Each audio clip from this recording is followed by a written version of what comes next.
കസാഖിസ്ഥാനിലൂടെയുള്ള ദീർഘമായ സഞ്ചാരത്തിനിടയിൽ അൽമാട്ടിയിൽ നിന്ന് 3 മണിക്കൂർ യാത്ര ചെയ്ത് ബ്ലാക്ക് കാനിയൻ എന്ന ഇടിവു താഴ്വരയുടെ വക്കിലെത്തിയിരിക്കുകയാണ് ഞാൻ. ചറിൻ നദി താഴേക്കൂടി ഒഴുകുന്നു. ആ നദി സൃഷ്ടിച്ച അഗാധമായ ഒരു ഗർത്തമാണിത്. ആ ഗർത്തത്തിന്റെ വക്കിൽ നിന്ന് നോക്കുമ്പോൾ അമേരിക്കയിലെ ഗ്രാൻഡ് കാനിയന്റെ ഒരു ചെറിയ പതിപ്പാണിതെന്ന് തോന്നും. അൽമാട്ടി നഗരത്തിലും അതിന്റെ പരിസരത്തെ ഗ്രാമങ്ങളിലും ഉള്ളവരൊക്കെ ടൂറിസ്റ്റുകളായി എത്തുന്നൊരു സ്ഥലമാണിത്. വിദേശികളും എത്താറുണ്ടെങ്കിലും ഇവിടെ വരുന്ന ടൂറിസ്റ്റുകളിൽ കൂടുതലും സ്വദേശികൾ തന്നെയാണ്. ഈ ഭാഗത്ത് കാനിയന് ആഴം താരതമ്യേന കുറവാണ്. പർവ്വതത്തോട് ചേർന്നുള്ള ചില ഭാഗങ്ങളിൽ 300 മീറ്റർ വരെ ആഴമുണ്ട് ഭൂമിയുടെ ഈ പിളർപ്പിന്. ബ്ലാക്ക് കാനിയൻ ആദ്യമായി കണ്ടെത്തിയത് ആരാണെന്നത് സംബന്ധിച്ച് വ്യക്തമായ വിവരങ്ങളൊന്നുമില്ല. 12 ദശലക്ഷം വർഷങ്ങളുടെ പഴക്കമെങ്കിലും ഈ പിളർപ്പിനുണ്ടെന്നാണ് അത് സംബന്ധിച്ച പഠനങ്ങളിൽ നിന്ന് തെളിയുന്നത്. 154 കിലോമീറ്റർ നീളമുള്ള പിളർപ്പാണിത്. ചൈനീസ് അതിർത്തി വരെ എത്തുന്ന പിളർപ്പ്. ധാരാളം സന്ദർശകർ, കൂടുതലും കോളേജ് വിദ്യാർത്ഥികളാണ്. അൽമാട്ടി പ്രദേശത്തെയും പരിസരങ്ങളിലെയും യൂണിവേഴ്സിറ്റികളിലെ വിദ്യാർത്ഥികളായിരിക്കണം. അവിടെ ധാരാളം മെഡിക്കൽ യൂണിവേഴ്സിറ്റികളും മറ്റുമുണ്ട്. അവിടങ്ങളിൽ മറ്റു രാജ്യക്കാരായ കുട്ടികളും പഠിക്കുന്നു. നോർത്ത് ഇന്ത്യക്കാരും കുറേയുണ്ട്. അവരൊക്കെ സാധാരണ ഇവിടെ വരാറുള്ളതാണ്. പക്ഷേ ഇന്ന് കൂടുതലും കാണുന്നത് കസാഖിസ്ഥാൻകാരെയും ഉസ്ബെക്കിസ്ഥാൻകാരെയും ഒക്കെയാണ്. കിർഗിസ്ഥാൻകാരും ഉണ്ടാകും. അപകടകരമായ പ്രദേശമാണെങ്കിലും ധാരാളം ടൂറിസ്റ്റുകൾ എത്തുന്നുണ്ടെങ്കിലും കാര്യമായ സുരക്ഷാ മുൻകരുതലുകളൊന്നും ഇവിടെയില്ല. ചില ഭാഗങ്ങളിൽ നേർത്ത കമ്പിവേലി സ്ഥാപിച്ചിട്ടുണ്ട്. പക്ഷേ ടൂറിസ്റ്റുകൾ അത് കാര്യമാക്കാതെ വേലി കടന്ന് കാനിയന്റെ വക്കിലേക്ക് പോകും. ഈ ഭൗമവിസ്മയത്തിന്റെ സ്വാഭാവിക സൗന്ദര്യം സംരക്ഷിക്കുന്നതിനു വേണ്ടി 2004 ഒരു നാഷണൽ പാർക്ക് രൂപീകരിച്ചിട്ടുണ്ട്. ചറിൻ കാനിയൻ നാഷണൽ നേച്ചർ പാർക്ക് എന്ന് അതറിയപ്പെടുന്നു. ദശലക്ഷക്കണക്കിന് വർഷങ്ങൾ കൊണ്ടാണ് ചറിൻ കാനിയൻ ഇന്നത്തെ രൂപം കൈവരിച്ചത്. ശക്തമായ ജലപ്രവാഹവും മഴയും മഞ്ഞുമെല്ലാം അതിന് കാരണമായിട്ടുണ്ട്. മരങ്ങൾ ഒറ്റയെണ്ണമില്ലാത്ത പ്രദേശങ്ങളാണ് ഇവിടമെല്ലാം. മരുഭൂമി പോലുള്ള ഭാഗം. താഴെ ഈ നദീതീരത്ത് കുറച്ചു മരങ്ങൾ കാണാം. ബ്ലാക്ക് കാനിയൻ സ്ഥിതി ചെയ്യുന്നത് മരുഭൂ അർദ്ധമരുഭൂ പ്രദേശങ്ങളിലാണ്. അതിനാൽ ഈ കാനിയന്റെ ഇരുവശങ്ങളിലും മരങ്ങളോ ചെടികളോ കാണുകയില്ല. ഞാൻ ബസ്സുകൾ പാർക്ക് ചെയ്തിരിക്കുന്ന ഭാഗത്തേക്ക് നടന്നു. അപ്പോൾ ഇറീന വന്ന് ഇതിന്റെ ചില കഥകൾ പറഞ്ഞു. ഇവർ വെക്കേഷനിൽ ഇവിടെ ഇടയ്ക്കിടെ വരുമായിരുന്നു. ബാല്യകാലത്ത് അച്ഛനമ്മമാരുമൊത്ത് ഇറീന ഇവിടെ വന്നിട്ടുണ്ട്. താഴെയുള്ള ചറിൻ നദിയിൽ വേറൊരു ഭാഗത്തുകൂടിയൊക്കെ അന്ന് ഇറങ്ങുമായിരുന്നു. കുട്ടിയായിരുന്നപ്പോഴത്തെ രസകരമായ ആ യാത്രകൾ ഇപ്പോഴും ഓർക്കുന്നുണ്ടെന്നൊക്കെ ഇറീന പറയുന്നു. ഇറീന റഷ്യൻ വംശജയാണ്. ഇവരുടെ ഗ്രാൻഡ് പേരൻസ് റഷ്യയിൽ നിന്ന് വന്നതാണ്. 2ാം ലോകമഹായുദ്ധകാലത്താണ് അവർ കസാഖിസ്ഥാനിലേക്ക് വന്നത്. ഇറീനയുടെ അച്ഛനമ്മമാർ ജനിച്ചത് കസാഖിസ്ഥാനിൽ വെച്ചാണ്. ബ്ലാക്ക് കാനിയൻ ഈ വിധം ധാരാളം ആളുകൾ എത്തുന്ന ടൂറിസ്റ്റ് കേന്ദ്രമായി മാറിയിട്ട് ഏതാനും വർഷങ്ങളെ ആയിട്ടുള്ളൂ. കുറെ ചെറുപ്പക്കാർ കൂടി നിൽക്കുന്ന ഒരു ഭാഗമുണ്ടിവിടെ. ഞാൻ അവിടേക്ക് ചെന്നു. നദിയിലേക്ക് തള്ളി നിൽക്കുന്ന ഒരു തിട്ടയാണ്. അതിന്റെ വക്കിൽ നിന്നാൽ താഴെ അഗാധതയിൽ നദി ഒഴുകുന്നത് കാണാം. ആളുകൾ കൂടുതൽ വക്കിലേക്ക് പോകാതിരിക്കാൻ വേലി കെട്ടിയിട്ടുണ്ട്. നദി താഴേക്കൂടി ഒഴുകുന്ന കാഴ്ച ഇവിടെ നിന്ന് വ്യക്തമായി കാണാം. കുറെ കൂടി നടന്നാൽ നദിയിലേക്ക് ഇറങ്ങാനുള്ള ഭാഗമൊക്കെ ഉണ്ട്. പക്ഷേ അവിടേക്കൊന്നും പോകുന്നില്ല. ഞങ്ങൾക്ക് മടങ്ങേണ്ട സമയമായി. ഇനി 2 മണിക്കൂർ ഓടിയെങ്കിലേ അടുത്ത സ്ഥലത്തെത്തുകയുള്ളൂ. ഇവിടെ ടൂറിസ്റ്റുകൾക്ക് വേണ്ടി ചെറിയ സൗകര്യങ്ങളൊക്കെയുണ്ട്. ഒരു ടോയ്ലറ്റ് കോംപ്ലക്സും കോഫി ഷോപ്പും മറ്റും. ഇപ്പോഴും ടൂറിസ്റ്റുകളുമായി വാഹനങ്ങൾ വന്നുകൊണ്ടിരിക്കുകയാണ്. ഇവിടെ വന്നിരിക്കുന്നവർ ഞങ്ങൾ അടുത്തതായി പോകുന്ന സ്ഥലത്തേക്കും എത്തുമെന്നാണ് ഇറീന പറയുന്നത്. ഇനി ഞങ്ങൾ പോകുന്നത് കോൾസായി എന്ന തടാകത്തിന്റെ തീരത്തേക്കാണ്. അവിടേക്ക് ഇവിടെ നിന്ന് 2 മണിക്കൂർ യാത്രയുണ്ട്. ഇപ്പോൾ 11 മണി കഴിഞ്ഞിരിക്കുന്നു. 1 മണിയാകുമ്പോഴേക്കും തടാക തീരത്തെത്താനാകുമെന്നാണ് പ്രതീക്ഷ. ഡ്രൈവിംഗ് കാര്യത്തിൽ ഭർത്താവ് സഞ്ജുവിനെ വലിയ വിശ്വാസമില്ലാത്തതുകൊണ്ടായിരിക്കണം ഇറീന തന്നെയാണ് ഫുൾ ടൈം ഡ്രൈവിംഗ്. ഈ കാറും ഇറീനയുടേതാണ്. സഞ്ജുവിന്റെ കാർ എടുത്തിട്ടില്ല. ആ കാറാകട്ടെ സഞ്ജു സ്ഥിരമായി ഓടിക്കാറുമില്ല. റഷ്യക്കാരനായ സാഷ എന്നൊരു അപ്പൂപ്പനാണ് അത് ഓടിക്കുന്നത്. സഞ്ജുവിന് വണ്ടി ഓടിക്കുന്നത് ഇഷ്ടമേ ഇല്ലെന്നാണ് പറയുന്നത്. വണ്ടിയിൽ കയറിയാൽ ഉറക്കം വരും. ഈ യാത്രയിലും പിന്നിൽ ചാരിക്കിടന്നു മയങ്ങാനാണ് സഞ്ജുവിനിഷ്ടം. ഇറീനയെ കുറേ വർഷങ്ങൾക്ക് മുൻപാണ് സഞ്ജു പരിചയപ്പെടുന്നത്. കുറച്ചുനാൾ കഴിഞ്ഞപ്പോൾ അവർ അൽമാട്ടിയിൽ വെച്ച് വിവാഹിതരായി. ഇനി നാട്ടിൽ വന്ന് ഇരുവരും ഒന്നുകൂടി വിവാഹിതരാവാൻ പദ്ധതിയിടുന്നുണ്ട്. അടുത്ത ഏതാനും മാസങ്ങൾക്കുള്ളിൽ നാട്ടിൽ വന്ന് വിവാഹം കഴിക്കുമെന്നാണ് സഞ്ജുവും ഇറീനയും പറയുന്നത്. മരുഭൂസമാനമായ പ്രദേശങ്ങളിലൂടെയാണ് യാത്ര. കോൾസായി തടാകമുള്ള ദിശയിലേക്ക്. കോൾസായി ലേക്ക് കിർഗിസ്ഥാന്റെ അതിർത്തിയോട് ചേർന്നാണ്. മുൻപ് കിർഗിസ്ഥാനിലൂടെയുള്ള യാത്രയിൽ ഇസിക്കൂൾ തടാകത്തിനു ചുറ്റും സഞ്ചരിക്കുമ്പോൾ അങ്ങകലെ മഞ്ഞുമൂടിയ മലനിരകൾ കണ്ടത് ഞാൻ ഓർക്കുന്നു. അതിന് സമീപത്താണ് കോൾസായി ലേക്ക്. നേർരേഖ പോലെയാണ് വഴി കിടക്കുന്നത്. ഗൂഗിൾ മാപ്പിലും നേർവരയിട്ട പോലെ അതങ്ങനെ കാണാം. വളവോ തിരിവോ ഒന്നും നോക്കാനില്ല. ഇറീന ആസ്വദിച്ച് വണ്ടി ഓടിച്ചുകൊണ്ടിരിക്കുകയാണ്. സഞ്ജു ജാക്കറ്റ് പുതച്ച് പിൻസീറ്റിൽ സുഖകരമായ മയക്കത്തിലും. ഇനി എത്ര ദൂരം ഓടേണ്ടി വരുമെന്ന് ഞാൻ ചോദിച്ചു. 70 കിലോമീറ്റർ കൂടി ഓടിയാലേ അവിടെ എത്തൂ എന്നാണ് ഇറീനയുടെ മറുപടി. പോകുന്ന വഴിക്ക് ധാരാളം കുതിരകളെ കാണാം. ഇന്നാട്ടുകാരുടെ പ്രധാന ഭക്ഷണം കുതിരമാംസവും കുതിരപ്പാലും എല്ലാം ആയതുകൊണ്ടാവാം ഇവിടെ ധാരാളം കുതിര ഫാമുകളുണ്ട്. സ്റ്റെപ്പികൾ എന്നറിയപ്പെടുന്ന പുൽമേട്ടിൽ അങ്ങകലെ ഏതാനും കെട്ടിടങ്ങൾ കണ്ടു. അതൊരു കുതിര ഫാമാണെന്ന് ഇറീന പറഞ്ഞു. എങ്കിൽ അവിടേക്ക് വണ്ടി വിടാൻ ഞാനും പറഞ്ഞു. കുതിര ഫാം ഒന്ന് കാണാമല്ലോ. വലത്തേക്ക് ഒരു ചരൽ പാതയുണ്ട്. അതിലൂടെ ഇറീന വണ്ടി അങ്ങോട്ട് വിട്ടു. വണ്ടി സ്ഥിരം ഓടുന്നൊരു പാതയാണ്. പക്ഷേ അവിടെ ആളനക്കമുണ്ടോ എന്ന് സംശയമായി. ചരിത്രാതീത കാലം മുതലേ നാടോടികളായ കസാഖുകളും കുതിരകളും തമ്മിൽ വലിയ ബന്ധമുണ്ട്. ലോകത്ത് കസാഖിസ്ഥാൻ പോലുള്ള ഏതാനും രാജ്യങ്ങളിൽ മാത്രമാണ് ഇറച്ചിക്ക് വേണ്ടി കുതിരകളെ കൊല്ലുന്നത്. സ്റ്റെപ്പികളിൽ മേയുന്ന ജബേ എന്ന ഇനം കുതിരയെയാണ് ഇവിടെ ഇറച്ചിക്കായി വളർത്തുന്നത്. 200-280 കിലോ തൂക്കം വയ്ക്കുന്ന ഈ ഇനം നല്ല മസിലുകളോട് കൂടിയവയാണ്. കുതിര ഇറച്ചി ഒഴിവാക്കിയുള്ള ഒരു ഭക്ഷണത്തെപ്പറ്റി കസാഖിസ്ഥാൻകാർക്ക് ചിന്തിക്കാൻ പോലും ആവില്ലെന്നാണ് പറയുക. ഞങ്ങൾ ഫാമിനടുത്തെത്തി. പക്ഷേ ഈ ഫാം പൂട്ടിയിട്ടിരിക്കുകയാണ്. ഏതാണ്ട് തകർച്ചയുടെ വക്കിലാണിത്. വലിയൊരു ഫാമായിരുന്നു ഇതെന്ന് കണ്ടാലറിയാം. പണ്ട് ധാരാളം കുതിരകളെ ഇറച്ചിക്കും പാലിനും വേണ്ടി വളർത്തിയിരുന്ന ഇടം ഇപ്പോൾ അതേതാണ്ട് പ്രവർത്തനം അവസാനിപ്പിച്ച മട്ടിലാണ്. ഞങ്ങൾ അതിനു ചുറ്റുമൊന്ന് വണ്ടി ഓടിച്ചു നോക്കി. പക്ഷേ ആരെയും കാണുന്നില്ല. ഉടമസ്ഥരുടെയോ ജോലിക്കാരുടെയോ താമസ ഇടമൊക്കെയുണ്ട്. അവിടെയും ആളുകളെ കാണുന്നില്ല. അതിനാൽ ഞങ്ങൾ അവിടെ നിന്ന് തിരിച്ചു പോന്നു. കസാഖിസ്ഥാനിൽ ഏറ്റവും അധികം വിൽക്കപ്പെടുന്ന ഇറച്ചി കുതിരയുടേതാണ്. ബീഫിനേക്കാൾ വിലക്കുറവാണ് അതിന്. 2800 ടെൻഗയാണ് ഇവിടെ ബീഫിന്റെ ശരാശരി വില. നമ്മുടെ 500 രൂപയോളം വരും അത്. എന്നാൽ കുതിരയിറച്ചിക്ക് 2400 ടെൻഗയേ ഉള്ളൂ, 425 രൂപ. പശുവിന്റെ പാലിനേക്കാൾ ഇവിടുത്തെ ഗ്രാമങ്ങളിൽ ഉപയോഗിക്കുന്നത് കുതിരപ്പാലാണ്. പുൽമേട്ടിൽ കുതിരകൾ മേയുന്നു. മംഗോളിയ, വടക്കൻ ചൈന, കസാഖിസ്ഥാൻ എന്നിവിടങ്ങളിലെ സ്റ്റെപ്പുകളിലെല്ലാം കാണാം ഇങ്ങനെ ധാരാളം കുതിരകളെ.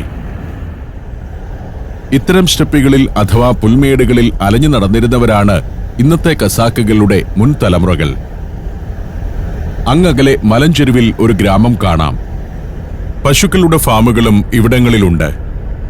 കാണുക ഇന്ത്യയുടെ യഥാർത്ഥ കാഴ്ചകൾ സഞ്ചാരത്തിലൂടെ.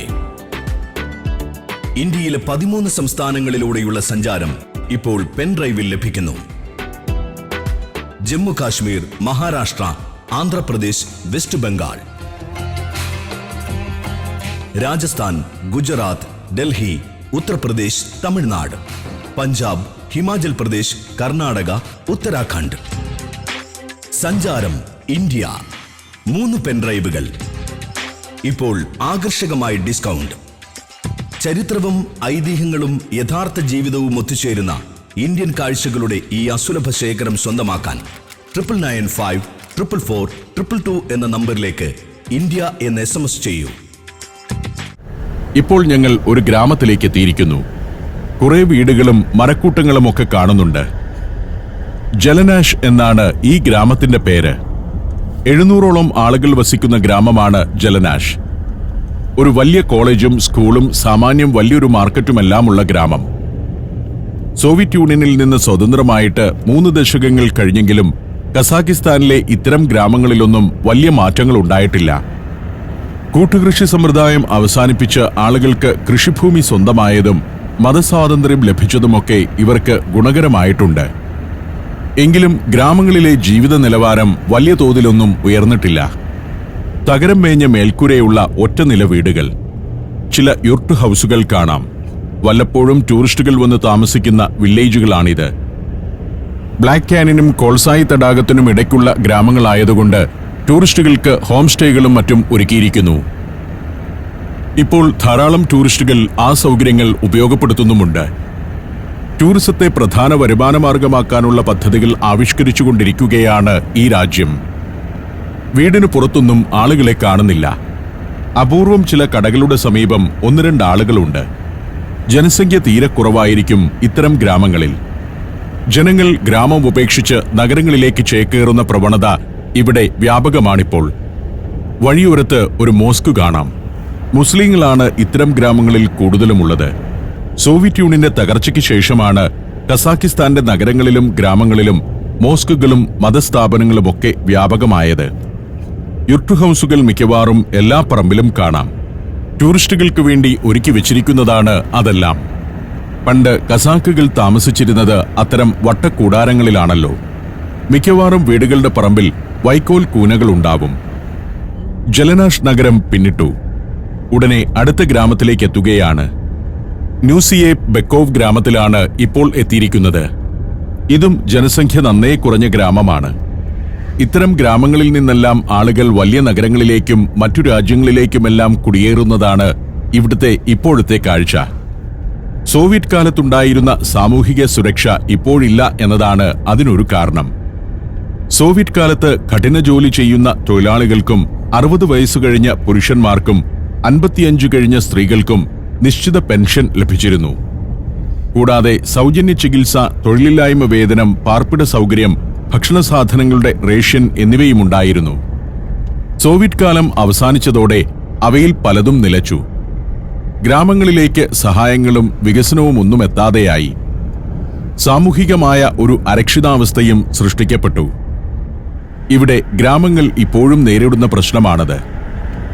വികസന പ്രവർത്തനങ്ങളും സാമ്പത്തിക രംഗവും നഗരങ്ങളിൽ കേന്ദ്രീകരിച്ചപ്പോൾ മുരടിച്ചുപോയത് ഗ്രാമങ്ങളാണ്. സോവിയറ്റ് നാളുകളിൽ ഗ്രാമങ്ങളിൽ ധാരാളം ചെറുകിട വ്യവസായങ്ങളുണ്ടായിരുന്നു. ഗവൺമെന്റ് ഉടമസ്ഥതയിലായിരുന്ന വ്യവസായങ്ങൾ സ്വാതന്ത്ര്യാനന്തരം ഏറ്റെടുക്കാൻ ആളില്ലാതായി. അവിടുത്തെ തൊഴിലാളികൾക്ക് ജോലിയും നഷ്ടമായി. അത്തരത്തിൽ തകർന്നുപോയ എത്രയോ ഫാക്ടറികൾ കസാഖ് ഗ്രാമങ്ങളിലുണ്ട്. കൃഷിയുടെ കാര്യവും അങ്ങനെ തന്നെയായി. സോവിയറ്റ് കാലത്ത് കൃഷിക്ക് വലിയ പ്രാധാന്യം കൽപ്പിച്ചിരുന്നു. ഇപ്പോഴാകട്ടെ ചെറുകിട കർഷകർ കൃഷി ഉപേക്ഷിക്കുന്ന നിലയാണുള്ളത്. മനോഹരമായ ഭൂപ്രകൃതിയിലൂടെയാണ് കടന്നുപോകുന്നത്. വഴികളും രസകരമാണ്. കസാക്കിസ്ഥാന്റെ ഉൾപ്രദേശങ്ങളുടെയൊക്കെ പ്രകൃതി ഈ വിധം ആരെയും ആകർഷിക്കും. ഹെയർപിൻ വളവുകളുള്ള മലമ്പാതകൾ ഇറങ്ങിയുള്ള യാത്ര. കുറേ ദൂരം ഓടിക്കഴിയുമ്പോൾ മലയുടെ ചെരുവിൽ ഒരു ഗ്രാമമോ ചെറിയൊരു പട്ടണമോ കാണാം. ഇപ്പോൾ എത്തുന്നത് ഒരു ഗ്രാമത്തിലേക്കാണ്. ഖറാബുലാക് ഗ്രാമം. പുൽക്കുന്നുകളുടെ താഴ്വാരത്തെ ഗ്രാമം. പാതയോരത്ത് ഒറ്റനിലയുള്ള കെട്ടിടങ്ങൾ. ഇവിടെയും വീടിന് പുറത്ത് ആളുകളെ ഒന്നും കാണുന്നില്ല. ഗ്രാമത്തിലൂടെ ഒരു നദി ഒഴുകുന്നുണ്ട്. നദിയുടെ തീരങ്ങളിലാണ് ഇത്തരം ഗ്രാമങ്ങൾ രൂപപ്പെട്ടിരിക്കുന്നത് തന്നെ. ജലലഭ്യതയുള്ള സ്ഥലങ്ങളിലാണല്ലോ ആദ്യകാലം മുതൽ സെറ്റിൽമെന്റുകൾ രൂപപ്പെടുന്നത്. കുതിരവളർത്തലാണ് ഖറാബുലാക്കിലും പ്രധാനമായിട്ടുള്ളത്. കുറച്ചൊക്കെ കൃഷിയിടങ്ങളുമുണ്ട്. എങ്കിലും കുതിരഫാമുകൾ തന്നെയാണ് പ്രധാന വരുമാന മാർഗം. തൊടികളിൽ വൈക്കോൽ അട്ടിയിട്ട് വച്ചിരിക്കുന്ന കൂനകൾ കാണാം. കുറെ കൃഷിയൊക്കെ ഗ്രാമത്തിൽ എവിടെയൊക്കെയോ നടക്കുന്നുണ്ട്. അതിന്റെ വൈക്കോലാണ്. തകരവും ആസ്ബറ്റോസും മേഞ്ഞ വീടുകൾ, മൺപാതകൾ. നല്ല കളിക്കളങ്ങളുണ്ട്. മുളവേലിക്ക് നടുവിൽ ഉഴുതിട്ടിരിക്കുന്ന പാടങ്ങൾ. ഖറാബുലാക്കിലെ ഗ്രാമക്കാഴ്ചകൾ രസകരമാണ്. സോവിയറ്റ് കാലത്ത് നിന്നും ഒരിഞ്ച് പോലും ഈ ഗ്രാമങ്ങൾ മുന്നോട്ടു പോയിട്ടില്ല എന്ന് കണ്ടാലറിയാം. ഇതായിരുന്നു സോവിയറ്റ് യൂണിയന്റെ കാലത്തും ഗ്രാമങ്ങളുടെ സ്ഥിതി. മുന്നിൽ ഒരു സ്തംഭം കാണാം. അടുത്ത ഗ്രാമത്തിലേക്ക് എത്തുകയാണെന്നതിന്റെ സൂചനയാണത്. ഞങ്ങളിപ്പോൾ സാത്തി എന്ന ഗ്രാമത്തിലേക്കെത്തി. സാത്തി ഗ്രാമത്തിന്റെ സ്തംഭമാണ് നേരത്തെ കണ്ടത്. സുന്ദരമായ ഒരു ഗ്രാമമാണ് സാത്തി. സാത്തിയിലേക്ക് ചെല്ലുമ്പോൾ കാൾസായ് നദി പരന്നൊഴുകുന്നത് കാണാം. നമ്മുടെ ഭാരതപ്പുഴ പോലെ മണൽ പരപ്പുമായി. അതിന്റെ ഓരങ്ങളിൽ ധാരാളം വൃക്ഷങ്ങൾ. വ്യത്യസ്തമായ ഒരു ഭൂപ്രദേശത്തേക്ക് എത്തുകയാണ്. ഇവിടെയൊക്കെ ധാരാളം ടൂറിസ്റ്റുകൾ വന്ന് താമസിക്കുന്ന ഇടങ്ങളാണ്. സാത്തിയിലെ ഒരു സെമിത്തേരിയാണിത്. ഗ്രാമത്തിലെ പൂർവികർ അന്ത്യനിദ്ര കൊള്ളുന്ന ഇടം. മുൻപ് കിർഗിസ്ഥാനിലൂടെയുള്ള യാത്രയിലും ഇതുപോലുള്ള സെമിട്രികൾ കണ്ടിരുന്നു. പഴഞ്ചൻ ശൈലിയിലുള്ള വണ്ടികളും പുതിയകാല ടൂറിസ്റ്റ് വാഹനങ്ങളും ടൂറിസ്റ്റുകൾക്ക് വേണ്ടി ഭക്ഷണം തയ്യാറാക്കി കൊടുക്കുന്ന റെസ്റ്റോറന്റുകളുമൊക്കെ കാണാം. ഈ യൂർട്ടിനകത്ത് പ്രവർത്തിക്കുന്നതും റെസ്റ്റോറന്റ് തന്നെയാണ്. കുതിരമാംസം കൊണ്ടുള്ള വിഭവങ്ങളും ആട്ടിറച്ചി വിഭവങ്ങളുമൊക്കെ കിട്ടുന്ന റെസ്റ്റോറന്റുകൾ. അതിന്റെ പരിസരത്ത് ടൂറിസ്റ്റ് വണ്ടികളുണ്ട്.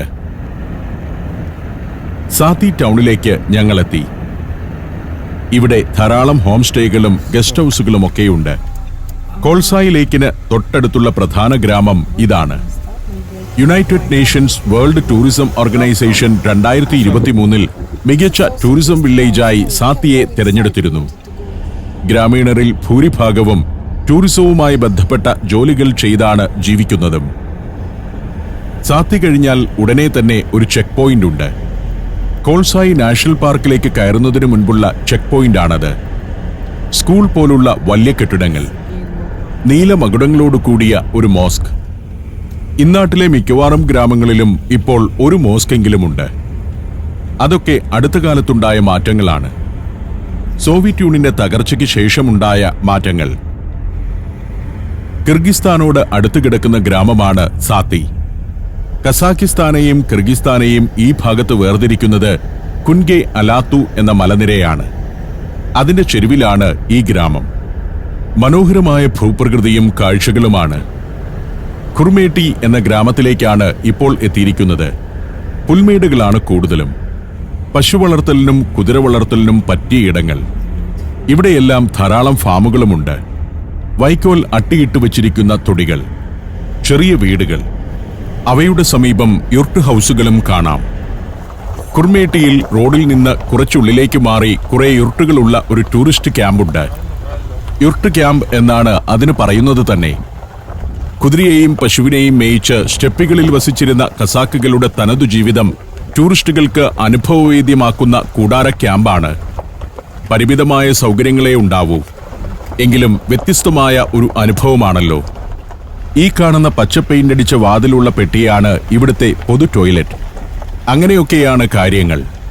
യുർട്ടിനകമൊന്ന് കാണുന്നതിനും ഇവിടുത്തെ നിരക്കുകളെപ്പറ്റി അറിയുന്നതിനുമായി വണ്ടി നിർത്തി ഞങ്ങൾ ഇറങ്ങിച്ചെന്നു. ഇവിടെ ഒരു കാർ കിടപ്പുണ്ട്. മിക്ക യുർട്ടുകളുടെയും വാതിലുകൾ അടഞ്ഞുകിടക്കുകയാണ്. ഒരു യുർട്ടിൽ 1-2 പേരുണ്ട്. ടൂറിസ്റ്റുകളാണ്. അവരെ പരിചയപ്പെട്ടു. തങ്ങൾ ഇവിടെ താമസിക്കുകയാണെന്ന് അവർ പറഞ്ഞു. അപ്പോൾ അതിനകം ഷൂട്ട് ചെയ്യുന്നത് മര്യാദയല്ലല്ലോ. ഈ ക്യാമ്പിന്റെ ഉടമസ്ഥർ ഇവിടെയില്ല. വേറെയും യുർട്ട് ക്യാമ്പുകൾ അടുത്തു തന്നെ കാണാം. അടുത്തയിടത്തേക്ക് പോകാമെന്ന് വിചാരിച്ച് ഞങ്ങൾ വണ്ടിയിൽ കയറി. പ്രകൃതി സുന്ദരമായ ഒരു പ്രദേശം. താഴേക്കൂടി കോൾസായി നദി ഒഴുകുന്നുണ്ട്.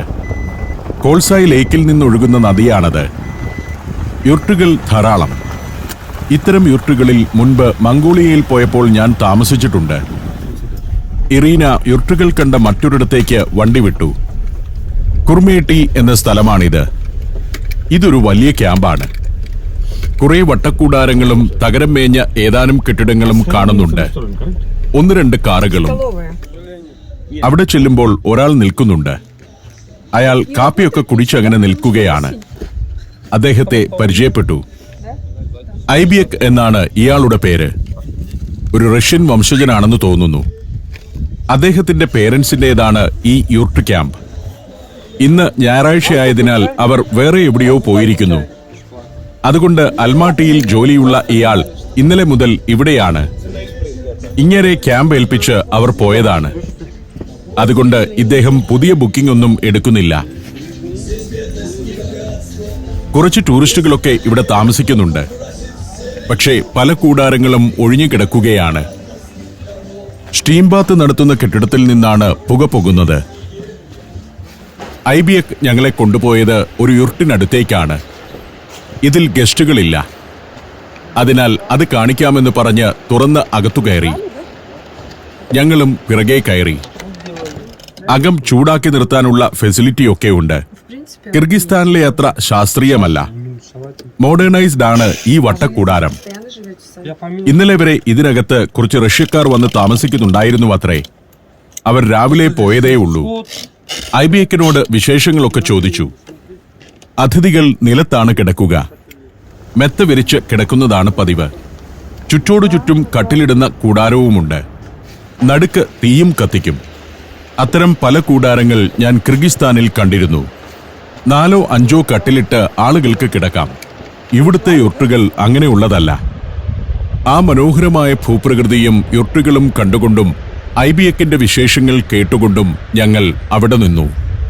ദീർഘയാത്രയിൽ അല്പനേരത്തെ വിശ്രമം.